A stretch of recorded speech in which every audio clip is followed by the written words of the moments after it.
Hey everybody, welcome back. The final day of the North American Summer Split coming to an end, but we have just a bit more for you and some information about the EU Split coming up as well. But right now, joined Rivington the Third by Lemon Nation and High, coming in from Cloud9. You guys find yourselves 5-0 on the week. And I just want to start with this first question. Both of you can talk it out. We'll start with Lemon Nation. You guys came out of the couch saying, man, that was pretty sloppy. We actually played quite sloppy throughout this week. How is that even possible? In the past, we've made a lot less mistakes, like in our scrims. Like, for instance, in this game, we tried to end the game and we got aced. That was a big throw, and we just... Like, normally, when you're ahead of the enemy team, you shouldn't be trading inhibitors. That was good for them. Even though we got a Nexus turret, they got an inhibitor. When they're behind by like at least 5,000 gold, they should never be able to get that. So when you're trading things with the enemy team, when they're weaker, it's just bad. So like normally we wouldn't ever do that, but like it's pretty late. Both teams are tired right now. It's just like we made bad decisions. We got really greedy. We tried to end it, it didn't work out. So we normally wouldn't do things like that, but yeah. And how have you guys now, your first super week of LCS, this spring split, guys didn't even have to experience this much treacherous gameplay. These games went 50 minutes or some even more. How are you guys feeling after this week? I'd much rather play these short games rather than those hour-long games by CLG. It's just, the game's more fun when it's shorter for us. I don't like long extended games because then I just feel like one team's messing up over and over. But one team their own, and I'm having fun. At times. Like, At they're times. very exciting. Yeah. For the players, but not for us. So you guys, you had a lot of confidence still, Lemon Nation, going into the fighting phase. It's something you guys have kind of had as we interviewed people at the desk. It's just confidence. Once you know you're strong enough to go in, those are the fights. But were there a few more mistakes you guys made on that? It just wasn't from the Nexus rush? Our team fighting was still very good throughout the whole game, yeah. Did you get the picks and bans you wanted for last game? We definitely More or less, yeah. Yeah. We kind of predicted what they're going to do, and we got everything we wanted for the most part. We changed it up a little bit, but I can't go into detail about that. They kind of showed a lot with the last 4 games they've played, so yeah. All right, and High, how long do you think this Zed play can last? Somebody's going to maybe target you, or where's the champion pool going from here? It's there behind you, but when are you going to show it? There's no need to change champions if people aren't going to ban it and or if it's still pretty strong. I don't think Zed's like as strong as like the other ones that I play mid, but like he's definitely stronger than like the other champions, at least for my playstyle. So until like the other champions get nerfed or depending on how good Aatrox is, I'll probably still have the same champion pool because it works out and you can't really do much about it. So. All right, well, fair enough.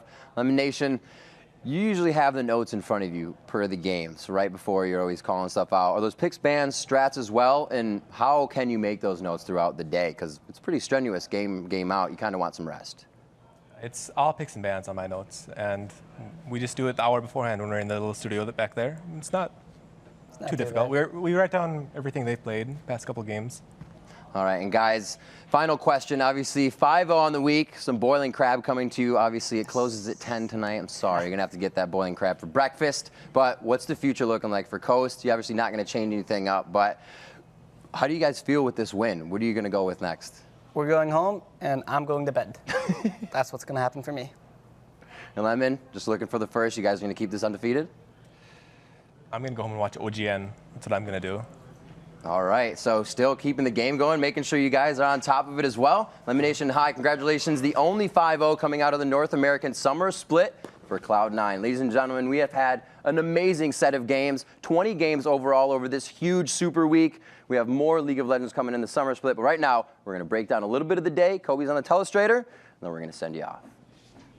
All right, thank you, Riv. I've got one more clip for you guys today, and this is TSM versus Curse at the Dragon. This is where TSM really get their first big win in this game, and they take this and snowball it to win the entire game. So let's take a look how we started off. There are 2 members of Curse up here not by the dragon, so they're going to try and stall this dragon as long as they can to wait until Nasus and Ken can arrive. Let's play the clip here. All right, so they're just going to try and take as much, or make TSM take as much damage as they can from the dragon. Jackie coming in with Cop. He's very low on mana right here, and he actually doesn't get the dragon. Now let's pause it here. At this point, we've already had Jackie burn his flash to get out of this, and it should be every man for himself at this point. Everybody should be making their own escape pass for Curse, because they've already lost the objective. Dragon's dead. St. Vicious should just turn right around and get out of there. But they decide to actually turn back around. Jackie's going to end up getting caught. Let's roll the rest of this clip. Jackie goes back in to throw a Q, but there's a shockwave, pulls him back in, and that's going to be all she wrote for him. 3 members of TSM not going to chase down Cop, while also Edward up here, he's not going to get away either, because in comes Dyrus on Jace, and this is going to be 2 more kills for TSM. Right there was a huge win, but finally, Kennen and Nasus are going to join the party. Dyrus thinks that everything's over, and they just won a nice big battle.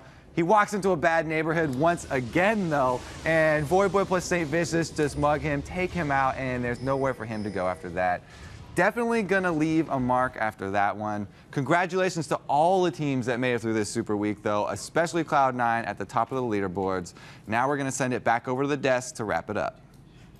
Thanks very much, Kobe. So let's take a look at the updated standings after an incredible week 1 of the summer split. Up first, it's the undefeated Cloud9 at a beautiful Hawaii 5-0.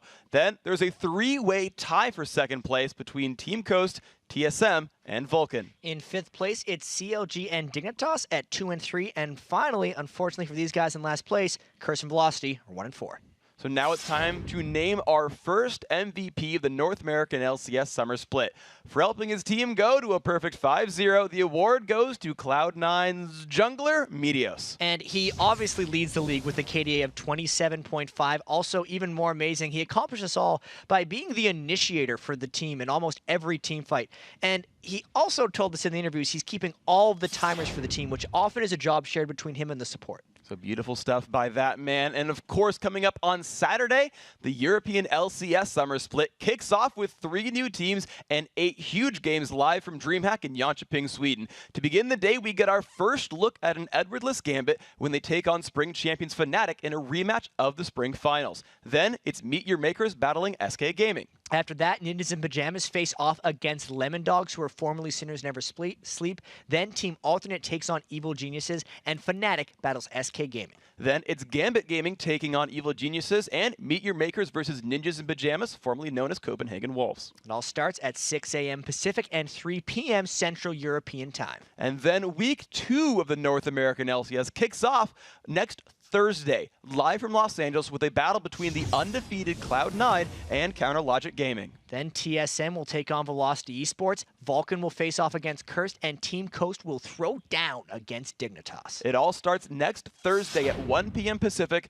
10 p.m. Central European Time. And that officially does it for week 1 of the North American LCS Summer Split. I'm Freak, for Chat, Kobe, Riv, and the entire live broadcast crew. Thank you so much for watching.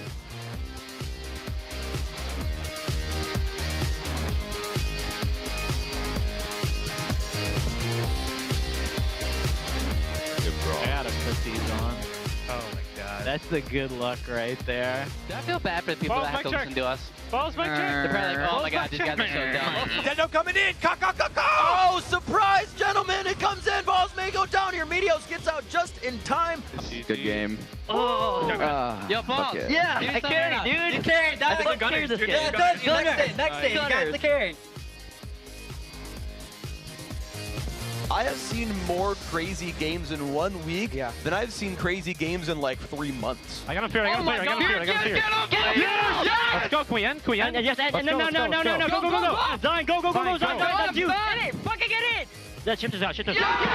Yeah! We did it! Get out of here, guys! Yes! Oh my god. Wow! Yes! Wow! Oh my god! Yes! I almost threw that game, but we won. Zion is bad shot caller.